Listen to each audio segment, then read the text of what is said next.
Standing in my wedding dress, holding my phone with shaking hands, I read Dad's text for the third time. Sorry, honey, but Bella really needs me at her housewarming party tomorrow. You understand, right? Maybe your uncle can walk you down the aisle instead. Tomorrow was my wedding day. The wedding he had helped plan for 18 months. The same wedding where my half-sister Bella had thrown tantrum after tantrum because it wasn't about her. But this betrayal would be nothing compared to what I discovered about our family's dirty money 3 hours later. Call to action. Before we dive into this family nightmare that completely changed everything I thought I knew about my life, I'd love to know where you're watching from. Drop your location in the comments below, and if you're ready for a story about family betrayal that goes way deeper than wedding drama, smash that like button and hit subscribe, because this journey gets absolutely wild. Trust me, by the end of this story, you'll understand why sometimes the family you choose is worth more than the blood you share. My name is Serafina, and I had always been the responsible daughter. While my half-sister Bella got designer handbags for good grades, I worked 2 jobs to pay for college. While she got a brand new car for her 16th birthday, I saved for months to buy a used Honda. The favoritism was so obvious that even strangers noticed it, but Dad always had excuses. Bella's mother left when she was young, he would say. She needs extra attention. What Dad conveniently forgot to mention was that my mother died when I was 8. Apparently, being motherless only counted as trauma when it was his precious Bella. The wedding planning had been a nightmare from day one. Every decision I made, Bella had an opinion about. She hated my venue choice called my dress basic, and threw an absolute fit when she wasn't chosen as maid of honor. But I had pushed through thinking that surely my wedding day would be sacred. Surely Dad wouldn't let anything interfere with walking his firstborn daughter down the aisle. I was wrong. After hanging up from Dad's devastating call, I sat on my bed in complete shock. My fiancé Marcus found me there an hour later, still in my wedding dress, mascara streaked down my face. "What happened?" he asked, sitting beside me. I showed him the text. Marcus's jaw dropped.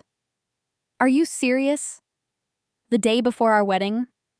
Apparently, Bella decided last minute to throw a housewarming party for the house Dad bought her, and somehow that's more important than walking me down the aisle. Marcus was furious, but I felt something else entirely. This wasn't just favoritism anymore.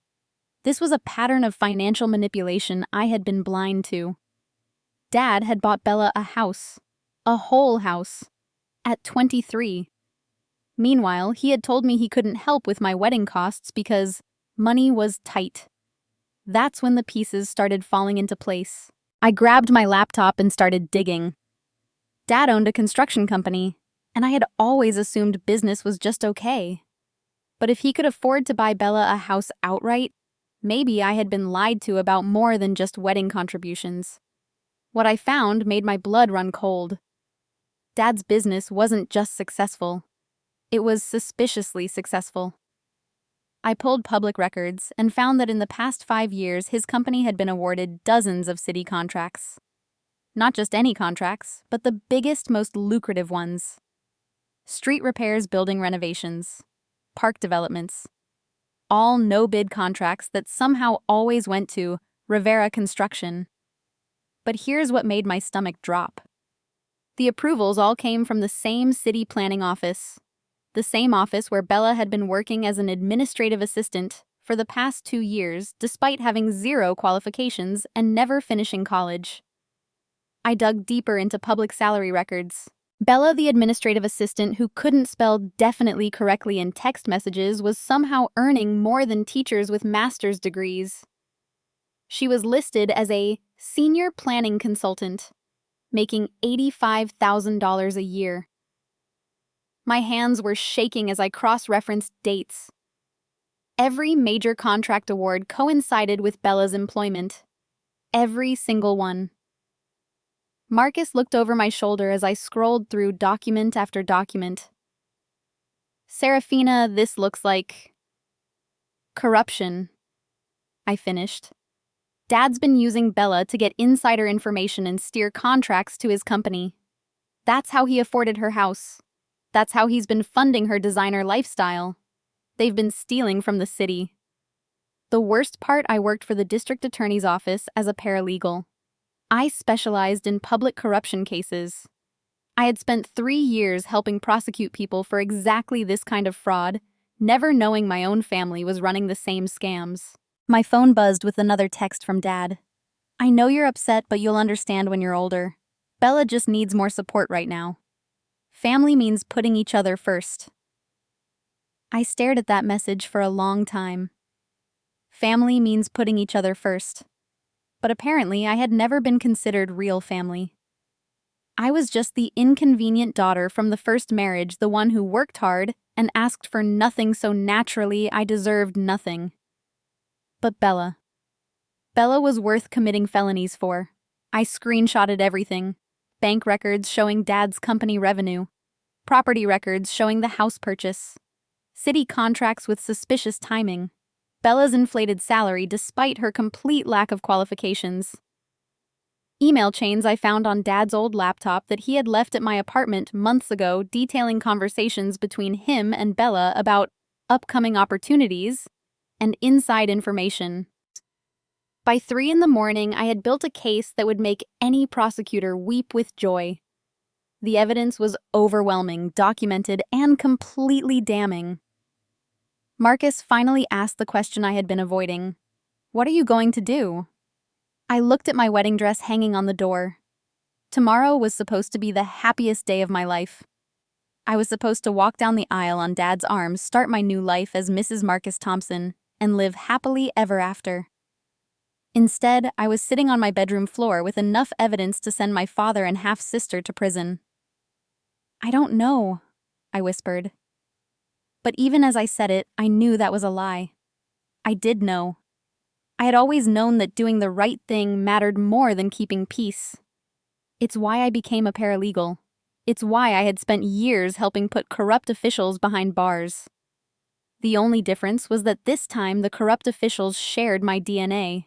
I saved all the files to a secure folder and backed everything up to 3 different cloud storage accounts. Whatever I decided to do, I was going to be prepared. My wedding was in 18 hours, but first I had some serious thinking to do about what family really meant and whether blood was thicker than justice. I didn't sleep that night. Instead, I sat at my kitchen table with coffee and my laptop, building the case that would destroy my family. But with each piece of evidence I documented, I felt something unexpected relief. For years I had blamed myself for Dad's favoritism. I thought maybe I wasn't lovable enough, successful enough, or feminine enough compared to Bella. I had internalized every slight, every forgotten birthday, every time he chose her needs over mine. But this wasn't about me being inadequate. This was about me being honest. Dad didn't favor Bella because she was more deserving. He favored her because she was willing to break the law for him. She was his accomplice, not his daughter. I was the inconvenient child who had chosen a career in law enforcement, who asked uncomfortable questions, who couldn't be trusted with family secrets because I had actual morals. The realization was devastating and liberating at the same time. Marcus woke up at 7 and found me still at the table, surrounded by printed documents and empty coffee cups. Did you get any sleep? No, but I got clarity. I showed him the organized files I had created. This isn't just favoritism, Marcus. This is a criminal conspiracy. And I've been funding it. What do you mean? Every time I didn't ask Dad for help with college, every time I worked extra shifts, instead of asking for money, every time I told him not to worry about contributing to our wedding because I knew money was tight. I was enabling this. I was the good daughter who never asked questions, never demanded her fair share, never made him choose between his illegal profits and his parental obligations. Marcus sat down beside me. That's not your fault, Serafina. Isn't it? I work in the DA's office. I should have seen this pattern years ago, but I was so desperate for his approval that I ignored every red flag. When Bella got that job with 0 qualifications, I should have asked questions. When Dad's business suddenly started booming, I should have wondered why. When the city kept awarding him contracts, I should have looked into it. I pulled up a spreadsheet I had created overnight. Look at this timeline. Every major life event for me coincides with a decrease in Dad's financial support, and every major contract award coincides with an increase in Bella's lifestyle upgrades. My college graduation, Dad bought Bella a new car. My engagement, Bella got a promotion and salary bump. My wedding planning, Dad bought her a house. The pattern was undeniable. The more successful I became through honest work, the more Dad invested in his criminal partnership with Bella. They weren't just stealing from the city. They were stealing my place in the family. "So, what's the plan?" Marcus asked gently. I looked at my phone. 8 hours until our wedding. 8 hours until I was supposed to walk down that aisle alone because my father chose crime over family loyalty. "I'm going to get married today," I said firmly. "But first, I'm going to make some phone calls." My first call was to my Uncle Robert, Dad's brother. Uncle Robert had always been the family truth teller, the one who called out Dad's favoritism and questioned Bella's sudden success. If anyone would support me in this, it would be him. "Serafina, ready for the big day." "Uncle Robert, I need to tell you something, and I need to know if you'll still walk me down the aisle after you hear it." I explained everything. The contracts, the timing Bella's fake job, the evidence I had collected. Uncle Robert was quiet for a long time. "I knew something was off," he finally said.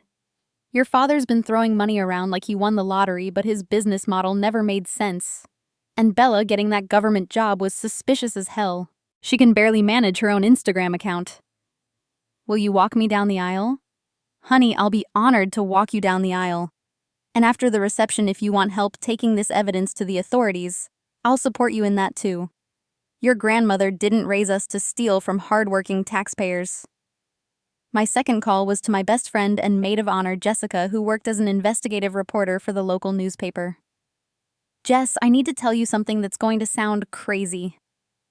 After I explained the situation, Jessica was silent for a moment. Then, "Holy shit, Serafina, this is huge. Like front page huge. How long have you suspected? I figured it out last night, after Dad canceled on walking me down the aisle for Bella's party. That bastard. But listen, this story could bring down half the city planning department. Are you prepared for how big this is going to get?" "I think so. I've spent 3 years prosecuting corruption cases. I know what happens to people who steal public funds." "And you're okay with your father and sister going to prison?" I thought about that question. Was I okay with it? A week ago, the answer would have been no, but a week ago I thought my father loved me enough to walk me down the aisle. A week ago I thought family meant something to him. "They made their choice," I said finally. "They chose crime over integrity. They chose stolen money over honest relationships. They chose Bella's fake success over my real accomplishments. I'm just choosing consequences." My third call was the hardest. I called my stepmother, Linda, Bella's mother. Linda had always been kind to me, even though she clearly loved Bella more. She deserved to know what was coming. "Linda, it's Serafina. I need to warn you about something." I gave her the abbreviated version, focusing on the evidence rather than the emotional betrayal. Linda cried. "I knew Bella's salary was too high, but I thought maybe she was just really good at her job. And your father always said business was booming because of his reputation." "I'm sorry, Linda. I know this is going to be hard for you." "What are you going to do?" "I'm going to turn the evidence over to the district attorney's office on Monday. I wanted you to know so you could prepare." "Are you sure about this, Serafina?" "Once you do this, there's no going back. Your father will never forgive you." "Linda," I said softly, "my father chose not to walk me down the aisle because Bella wanted a party. He's already made it clear that I'm not really his family. I'm just returning the favor." After I hung up, I felt something I hadn't expected: peace. For the first time in my life, I wasn't bending myself into knots trying to earn Dad's love. I wasn't making excuses for his behavior or blaming myself for his choices. I was choosing justice over family loyalty, truth over comfortable lies, and my own integrity over their criminal conspiracy. In 4 hours, I would walk down the aisle on Uncle Robert's arm, marry the love of my life, and start building a family based on honesty and mutual respect. And on Monday morning, I would hand over evidence that would destroy the family I was born into so I could protect the community I had chosen to serve. The wedding was beautiful despite everything. Uncle Robert walked me down the aisle with tears in his eyes, whispering, "Your grandmother would be so proud of the woman you've become." Marcus looked stunning in his navy suit, and when he saw me approaching, his smile was so radiant that I almost forgot about the devastating betrayal that had started this day. Almost. Dad and Bella were notably absent from the ceremony. Not surprising, since they were presumably at her housewarming party celebrating the house that taxpayer fraud had bought. Several relatives asked where Dad was, and I simply said he had a prior commitment. The truth was too complicated for my wedding day, but their absence spoke volumes. Every guest noticed. Every family member whispered about it. And more importantly, several people approached me with their own suspicions about Dad's sudden wealth. My cousin Diana pulled me aside during cocktail hour. "Serafina, I'm so sorry your dad isn't here, but I have to ask, where the hell did he get the money for Bella's house? Last year he was complaining about his mortgage, and now he's buying real estate outright." Before I could answer, my Aunt Margaret joined us. "I've been wondering the same thing. And how did Bella get that government job? She applied to work at my dental office 2 years ago and couldn't even fill out the application correctly." This was exactly what I had been hoping for. I had spent the morning worried that people would think I was being vindictive or jealous, but the family had been quietly questioning Dad's finances and Bella's miraculous career advancement for months. "What if I told you I had evidence that might explain both of those things?" I asked quietly. Diana and Margaret exchanged glances. "What kind of evidence?" I looked around the reception venue, making sure we couldn't be overheard. "The kind that shows exactly how Dad afforded Bella's house and how she got that job despite having 0 qualifications." "Are you saying what I think you're saying?" Margaret whispered. "I'm saying that sometimes when things don't add up, it's because the math is illegal." Diana grabbed my arm. "Serafina, are you serious? Do you have proof? Enough proof to end careers and start prison sentences." Both women stared at me. Then Margaret said something that changed everything. "Thank God someone finally figured it out. I've been losing sleep wondering if our tax dollars were funding Bella's shopping addiction." That's when I realized I wasn't alone in this. The family hadn't been fooled by Dad's sudden success. They had been quietly suspicious but afraid to ask questions. My investigation wasn't going to divide the family.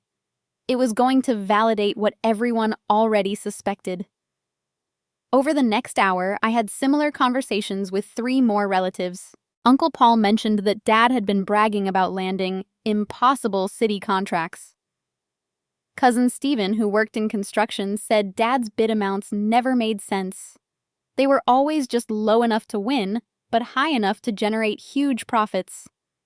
Aunt Susan, who worked in city government in a different department, said Bella's position had been created specifically for her with qualifications that matched her resume perfectly. "It was so obvious," Susan said. "The job posting looked like someone had written it while looking at Bella's application. Must have experience with social media and event planning.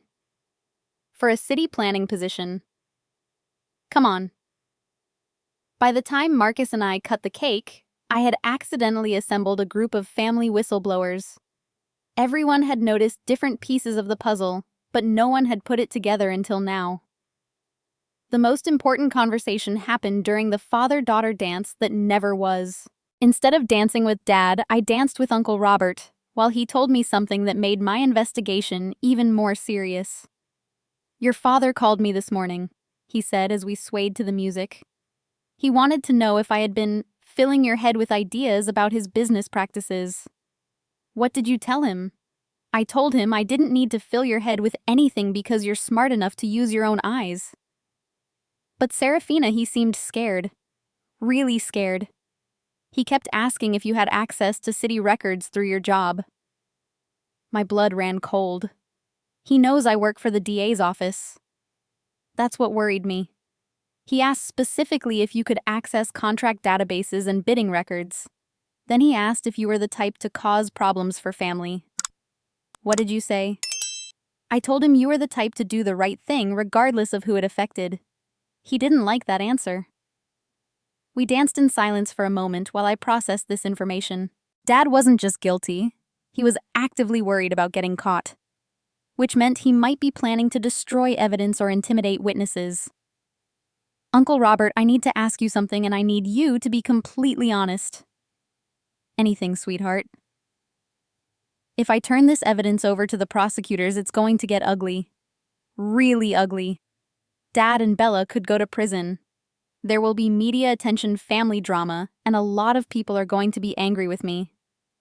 Will you still support me? Uncle Robert stopped dancing and looked me directly in the eyes. Serafina, your father chose to commit crimes. You didn't choose to be related to a criminal. Protecting corruption isn't family loyalty. It's enabling theft from hardworking people who deserve better. If you don't report this, who will? But the family will be torn apart.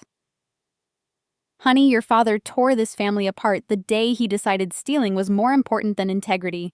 You're not destroying anything. You're just refusing to help him hide the destruction he already caused. That's when I made my decision. Not just to report the crimes, but to do it strategically and thoroughly. I spent the last hour of my reception discreetly collecting contact information from relatives who had noticed suspicious behavior. Diana offered to provide a written statement about Dad's sudden lifestyle changes. Stephen volunteered to analyze Dad's bidding patterns from a construction industry perspective. Aunt Susan promised to help navigate the city government bureaucracy. Most importantly, Uncle Robert gave me something I hadn't expected: a recording. I started recording our phone conversations 6 months ago, he explained privately. Your father has been asking me to invest in his business expansion, and some of the things he said made me uncomfortable.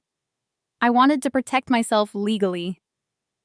What kind of things? Him bragging about having inside connections at City Hall, talking about deals being guaranteed before the bidding process even opened, mentioning that Bella was his secret weapon for getting contract information early. I stared at him. He said all of that on recorded phone calls. Multiple calls. I have hours of recordings, Serafina. Your father basically confessed to the whole scheme while trying to convince me to give him money. By the time Marcus and I left for our honeymoon suite, I had enough evidence and witness support to bring down a small government. But more than that, I had family members who were ready to stand with me when the consequences hit. As we drove away from the reception, Marcus asked, "Any regrets about today?" I looked back at the venue where I had just married my best friend, surrounded by relatives who supported truth over comfortable lies, and realized something profound: Dad's absence hadn't ruined my wedding day. It had revealed who my real family was. No regrets, I said. But remind me to check my email Monday morning. I have some evidence to submit. The revenge I was planning wasn't about anger anymore. It was about justice supported by people who valued integrity over blood relations. And honestly, that felt like the best wedding gift I could have received. Monday morning came too soon. Marcus and I had spent our wedding night in a beautiful hotel suite, but I barely slept. Every time I closed my eyes, I saw Dad's face when he would inevitably find out what I had done. By 6 in the morning, I was sitting at the hotel desk with my laptop organizing the evidence one final time. The irony wasn't lost on me. I was about to turn my own family into the district attorney's office where I worked. My colleagues were going to prosecute my father and sister. My boss was going to assign me to a different department to avoid conflicts of interest. This case would define my career and destroy my family simultaneously.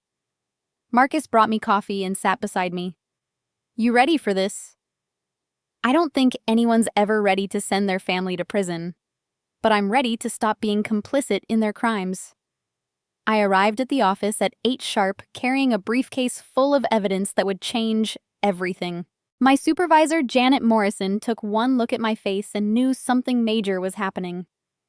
Serafina, you're supposed to be on your honeymoon. What are you doing here? I need to report a corruption case. A big one. But there's something you need to know first. It involves my family. Janet's expression shifted to complete seriousness. Come into my office. Now. I spent the next 2 hours laying out the entire case. The contracts, the timeline, Bella's fake qualifications, Dad's recorded confessions to Uncle Robert, the financial records showing impossible profit margins. Janet took notes furiously, occasionally stopping to ask clarifying questions that made my stomach drop. These contract amounts are astronomical, she said, reviewing Dad's city payments. We're talking about millions of dollars in potentially fraudulent billing over 5 years. How much trouble are they in? If this evidence holds up, we're looking at multiple felony charges: conspiracy to commit fraud, bribery, money laundering, theft of public funds. Your father could get 20 years. Your sister could get 15. My hands started shaking. 20 years. Dad would be 78 when he got out, assuming he survived prison. Bella would be almost 40, her entire young adult life gone. There's more, Janet continued grimly. A case this size, with this much public money involved, means federal attention. The FBI will want to investigate whether this corruption extends beyond your father's company. Other contractors, other city employees, other family members who might have been involved. Other family members. Anyone who received unexplained financial benefits from your father during the time frame of the fraud. Anyone who knew about the scheme and failed to report it. Anyone who helped facilitate the crimes. My heart stopped. What do you mean by financial benefits? Janet pulled out a legal pad and started writing. Did your father pay for anything significant for you during the past 5 years? College tuition, car payments, rent, credit card bills. No, nothing. He always said money was tight. I paid for everything myself. Good. That actually protects you legally. But what about other relatives? Anyone else who might have received money or gifts? I thought about Linda, Bella's mother. Dad had bought her a new car last year. He had paid for several family vacations. He had been generous with cousins' graduation gifts and family medical expenses. Several people, I admitted. But they didn't know where the money came from. That's what we'll need to determine. Serafina. I need you to understand something. Once I file this report, there's no controlling what happens next. The investigation will be thorough, public, and devastating. Your entire extended family will be scrutinized. Are you prepared for that? I thought about Uncle Robert's words. You're not destroying anything. You're just refusing to help him hide the destruction he already caused. I'm prepared. Janet made the calls while I sat in her office, watching my quiet life explode in real time. First the district attorney, then the FBI field office, then the mayor's office to report potential corruption in city contracts. Each conversation was more serious than the last. Within 3 hours, I had given my statement to federal agents, turned over all evidence, and provided contact information for potential witnesses. The investigation was officially launched. Agent Sarah Rodriguez, the lead FBI investigator, explained what would happen next. We'll execute search warrants on your father's business, home, and financial records within 48 hours.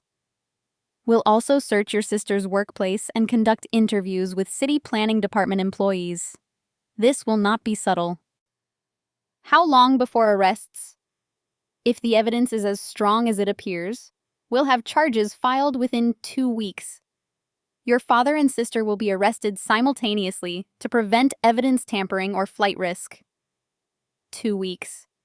I had 2 weeks before my family's world collapsed completely. That afternoon, my phone started ringing. First Dad, then Bella, then Linda, then various relatives who had somehow heard that Serafina was asking questions about Dad's business. I ignored every call. The only person I answered was Uncle Robert. The FBI called me, he said immediately. They want to interview me tomorrow about the recorded phone calls. Are you okay with that? Absolutely. But Serafina, you need to know. Your father called me an hour ago. He's panicking. He kept asking if I had talked to you, if I knew why federal agents were asking about his business records. What did you tell him?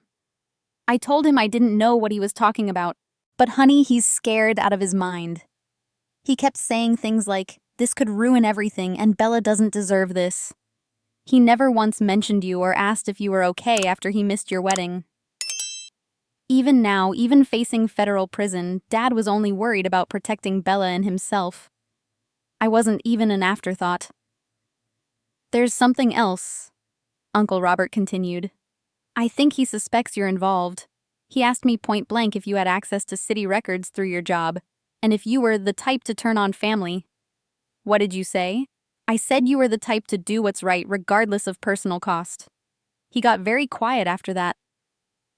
That evening, Marcus and I sat in our apartment surrounded by wedding gifts we hadn't yet opened, waiting for the storm to hit.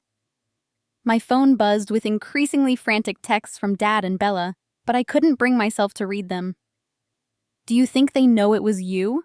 Marcus asked. Dad suspects, but honestly, it doesn't matter anymore. In 2 weeks, everyone will know exactly who provided the evidence that brought them down. My phone rang again. This time it was Jessica, my reporter friend. Serafina, I just got word that federal agents visited the city planning office today. They're investigating contract fraud. Is this related to what you told me?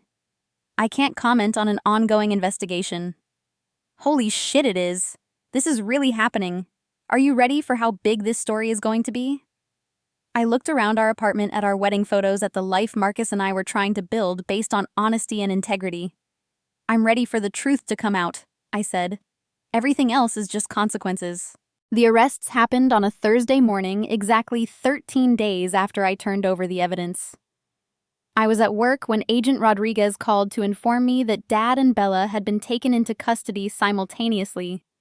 Dad at his construction office, Bella at City Hall in front of all her coworkers. Both suspects are being processed now, Agent Rodriguez explained. Your father was cooperative but kept asking about his daughter's welfare.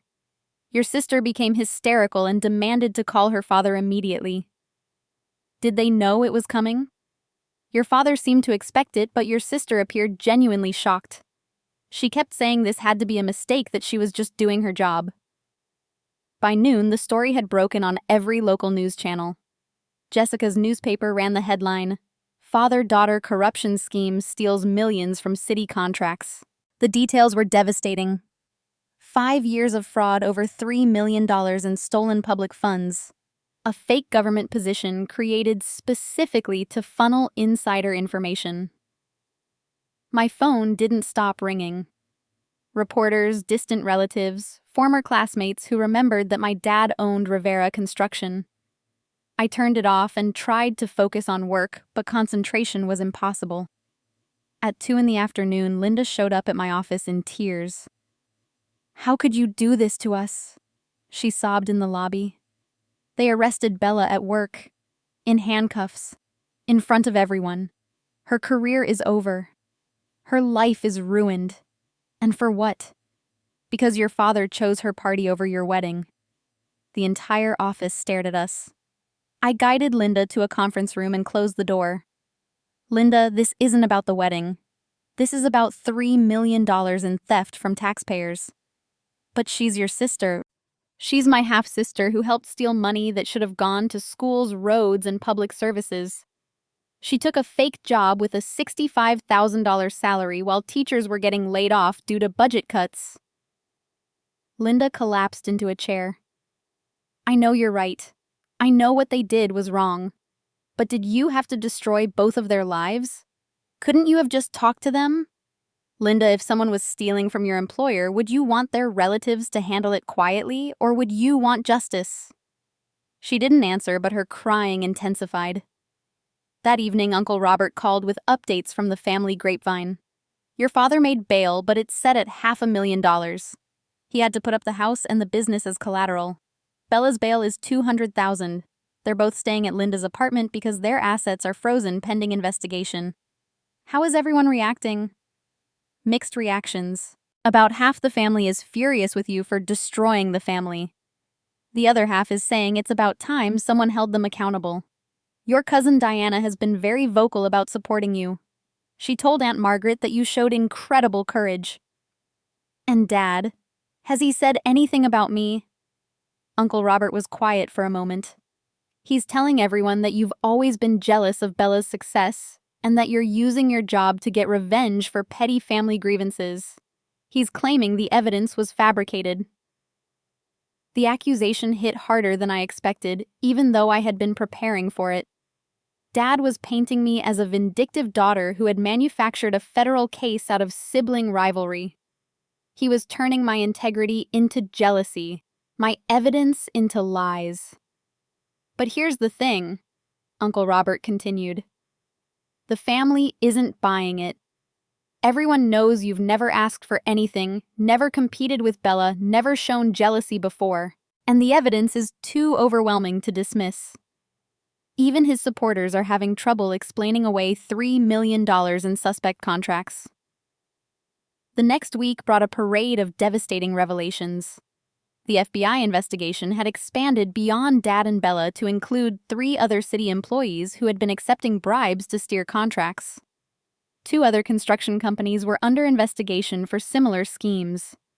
The corruption scandal was front-page news for 6 straight days. But the most shocking discovery came when agents searched Dad's business computers. They found emails dating back 7 years, long before Bella even worked for the city. Dad had been paying bribes and manipulating contracts through other connections first. Bella wasn't the beginning of his criminal career. She was just the most recent accomplice. Agent Rodriguez called to update me on the expanded charges. Your father is now facing federal racketeering charges in addition to the fraud counts. We found evidence of systematic corruption going back to when you were still in college. The total amount of stolen funds appears to be closer to $5 million. $5 million. While I was working 2 jobs to pay for textbooks, Dad was stealing enough money to fund several college educations.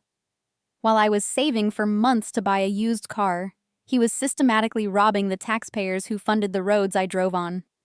What does this mean for sentencing? With the expanded charges and the amount of money involved, your father is looking at 25 to 30 years in federal prison. Your sister, as a lower-level conspirator, is looking at 10 to 15 years. I hung up and sat in my car outside the FBI field office, trying to process those numbers. Dad would die in prison. Bella would lose her entire 20s and 30s. Their lives were effectively over. But $5 million in stolen public funds meant delayed road repairs that caused accidents. It meant understaffed schools and underfunded social services. It meant real people suffered real consequences so that Bella could have designer handbags, and Dad could feel like a successful businessman. That weekend, Marcus and I drove past Bella's house, the house that taxpayer fraud had bought. There was a "for sale" sign in the yard, and federal seizure notices taped to the windows. The BMW in the driveway had a boot on it. The landscaping Dad had bragged about was already overgrown. "Do you regret it?" Marcus asked as we sat in the car looking at the physical evidence of my family's destroyed lives. I thought about Dad's text message that had started this whole investigation. "Sorry, honey, but Bella really needs me at her housewarming party tomorrow. You understand, right?" I thought about every time I had worked extra shifts instead of asking for help. Every time I had made excuses for their behavior. Every time I had enabled their crimes by being the daughter who never asked questions. I regret that they made choices that forced me to choose between family loyalty and justice, I said finally. But I don't regret choosing justice. I just wish justice hadn't required destroying people I used to love. As we drove away from Bella's foreclosed house, I realized that the hardest part wasn't over. The trials were still coming along with family testimony, media coverage, and the permanent fracturing of every relationship I had known since childhood. But for the first time in my life, I had chosen my principles over my family's approval. And somehow that felt like freedom. 6 months later, I sat in a federal courthouse watching my father and half-sister receive their sentences. Dad got 28 years for racketeering conspiracy and theft of public funds. Bella received 12 years for her role in the conspiracy. Both would be eligible for parole after serving 85% of their sentences. But the judge made it clear that white-collar crime on this scale demanded serious consequences. The judge's words during sentencing stayed with me. The defendants betrayed not only the public trust, but corrupted the very concept of family loyalty. Mr. Rivera used his daughter as an accomplice in stealing millions from taxpayers who trusted their government to act ethically. This represents a profound moral failure that demands accountability. Dad never looked at me during the entire proceeding. Bella sobbed and kept turning toward me with pleading eyes, but I couldn't offer her the comfort she was seeking. The time for family protection was over. Uncle Robert sat beside me throughout the sentencing, along with cousins Diana and Stephen. The family had indeed split exactly as predicted, half supporting my decision to expose the corruption, half viewing me as a traitor who had destroyed the family for career advancement. Linda stopped speaking to me entirely after the arrests. She sent a devastating text message the day after Dad's sentencing. "I hope you're satisfied. You've destroyed 2 lives over money that wasn't even yours. Bella will never forgive you, and neither will I. You're no longer welcome in this family." But something unexpected happened in the aftermath of that rejection. The people who remained in my life were there by choice, not obligation. Uncle Robert became like a father to me, walking me through every difficult decision and family confrontation. Diana and I grew closer than we had ever been as children. Stephen helped Marcus and me find a house in a neighborhood where Dad had never worked, where we could build our own reputation. Most surprisingly, several extended family members reached out to share their own stories of Dad's manipulation and financial pressure over the years. Aunt Susan revealed that Dad had asked her to use her city government position to help out family with permit approvals years earlier. She had refused, and always wondered if he had found someone else to exploit. Cousin Paul told me that Dad had pressured him to hire Bella for a job she wasn't qualified for, promising future construction contracts in return. When Paul refused, Dad had stopped inviting his family to holidays. "He wasn't just stealing from the city," Paul explained. "He was systematically trying to corrupt anyone with access to government positions or business opportunities. You probably saved me from becoming his next accomplice." The revelation that Dad had tried to involve multiple family members in his schemes changed how people viewed my decision to report him. Instead of betraying one criminal, I had potentially prevented several family members from becoming criminals themselves. My career, which I had feared would be damaged by the scandal, actually flourished. The case became a model for how to investigate municipal corruption, and I was promoted to senior paralegal specializing in public corruption cases. My colleagues respected my decision to prioritize justice over family loyalty, especially when they learned I had received no personal benefit from the fraud and had actually been financially neglected while the crimes were occurring. Marcus and I used our wedding gifts to furnish our new house, but the most meaningful items were the ones given by family members who had stood by us. Uncle Robert gave us a handmade dining table where we could host holidays for our chosen family. Diana contributed artwork she had created, saying she wanted our home to be filled with beauty that came from love, not theft. A year after the sentencing, I received an unexpected letter from Bella in federal prison. Her handwriting was shaky, and the letter was filled with justifications and blame, but buried in the middle was something that might have been an apology. "I know you think I'm a terrible person, and maybe you're right. Dad always told me that family meant protecting each other no matter what, and that the government had so much money they would never miss what we took. I believed him because I wanted the life he was giving me. I didn't think about teachers losing jobs or roads not getting fixed. I just thought about having nice things and not worrying about money like you always did. Maybe if I had been more like you, none of this would have happened." I never responded to the letter, but I kept it. Not as forgiveness, but as evidence that people could grow and change even in prison. Maybe someday Bella would become someone worthy of a relationship. Maybe not. But that was her choice to make. the most profound change was in how I understood family itself. Growing up, I had believed that blood relationships were permanent and sacred, that family meant accepting people regardless of their behavior, that loyalty meant silence in the face of wrongdoing. But watching Uncle Robert choose integrity over his brother's approval taught me that real family means holding each other accountable. Seeing Diana and Steven support my decision despite social pressure showed me that chosen family can be stronger than biological family. Building a life with Marcus based on shared values rather than shared genetics proved that love grows from respect, not obligation. 2 years after Dad's sentencing, Marcus and I hosted Thanksgiving dinner for our chosen family. Uncle Robert carved the turkey at the table he had made us. Diana brought her new girlfriend who fit seamlessly into our group. Steven's children played in our backyard while we cooked together in the kitchen. No one mentioned Dad or Bella. No one analyzed what had gone wrong or debated whether I had made the right choice. We simply existed as people who had chosen to build relationships based on honesty, support, and mutual respect. But you know what I still think about that text message sometimes? Sorry, honey, but Bella really needs me at her housewarming party tomorrow. That one message revealed everything I needed to know about where I stood in Dad's priorities. He chose crime over integrity, Bella over me, and lies over accountability. So let me ask you this. Have you ever had to choose between family loyalty and doing what's right? Have you ever discovered that the people you trusted most were living lives built on lies? How do you handle it when the family you were born into doesn't match the values you want to live by? Drop your thoughts in the comments below. I'd love to hear about your own experiences with family drama and finding your chosen family.